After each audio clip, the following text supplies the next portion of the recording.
What's up, guys? Thanks as always for supporting the show. It would mean a lot to me if you would take a second to scroll down and hit that subscribe button so you don't miss any more of our videos.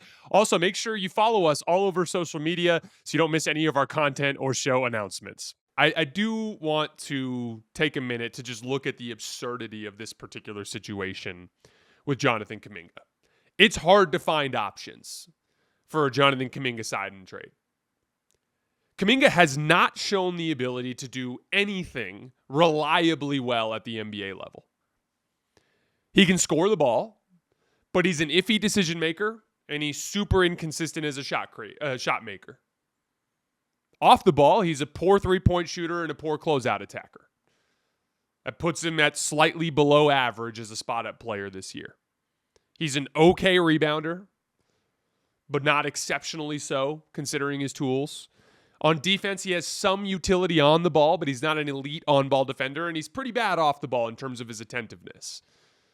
The tools are there, but none of it has come to fruition in a real and consistent way. This has been the great miscalculation of Golden State's management of the end of Steph's career. The Warriors should have traded Jonathan Kuminga in the summer right after the 2023 season when they were eliminated by the Lakers. At that point, we had 2 years of evidence that Jonathan Kuminga absolutely had some potential, but was not a franchise-altering, foundational, future top-tier superstar type of talent. He clearly had fringe all-star potential, and I still believe he does. Like, if you told me Jonathan Kuminga made 1 or 2 all-star teams in his career, I would not be surprised. But it seemed like fringe all-star was a ceiling, and it seemed to be at least 5 years away, where he would need to go refine his skills over years and years. And again, he was very clearly not the untouchable franchise foundation that would guide the Golden State Warriors into a new era. And most importantly, and most damagingly, his attitude and his skill set did not mesh with what the Warriors were trying to do in the short term. At that point in 2023, Jonathan Kuminga had 2 years left on his rookie deal. He was a very positive asset. You didn't have to do much to match his salary. You could make a move for him and evaluate him in your system for 2 years before signing him to a rookie extension. The Warriors could have legitimately moved him for a guy like a Pascal Siakam or an OG Anunoby, guys that immediately vaulted their respective new teams into deep playoff runs. But they didn't.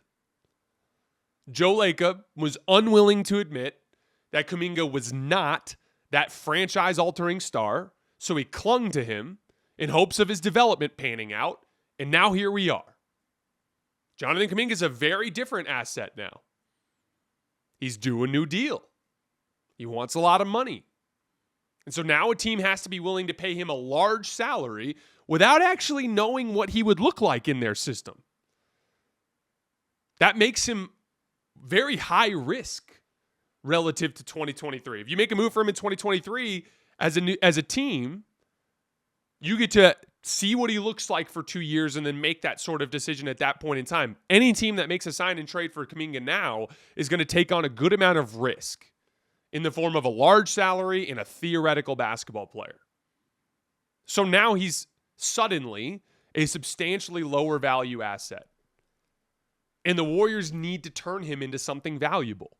And that's going to be difficult to do. And to make matters worse, it's just a brutal offseason market for restricted free agents.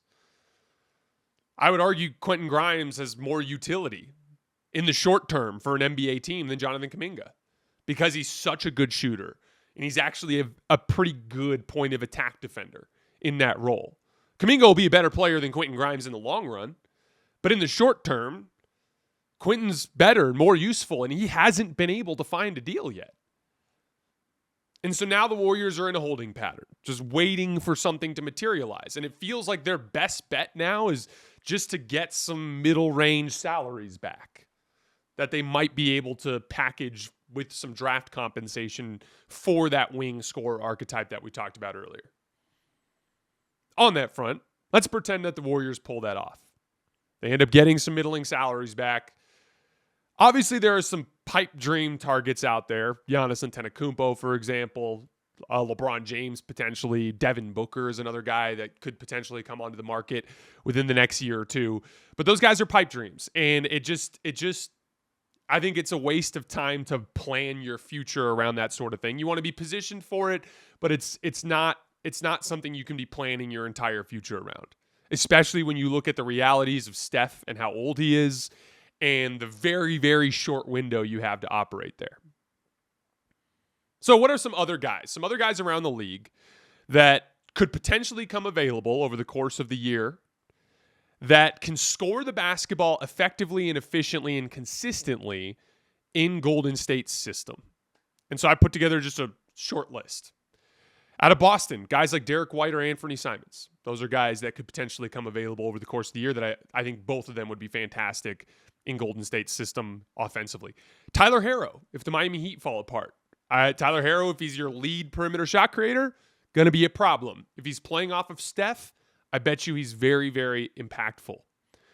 If things go south with the Miami Heat, Norman Powell is a guy that you could potentially look at. There's also some potential there for a sign and trade, considering Miami could be interested in a guy like Jonathan Kuminga. Trey Murphy out of New Orleans. CJ McCollum or Chris Middleton out of Washington. Those are obviously discounted options. Those are veteran, older options. But I think both Chris Middleton or CJ McCollum would be good basketball players in Golden State system. Emmanuel Quickley out of Toronto is a guy I'd keep an eye on. These are all guys that I think would kick ass alongside Steph in Golden State's system. But in order to pull that off, you've got to get some easily tradable salaries back from that Kuminga sign and trade to pull something like that off.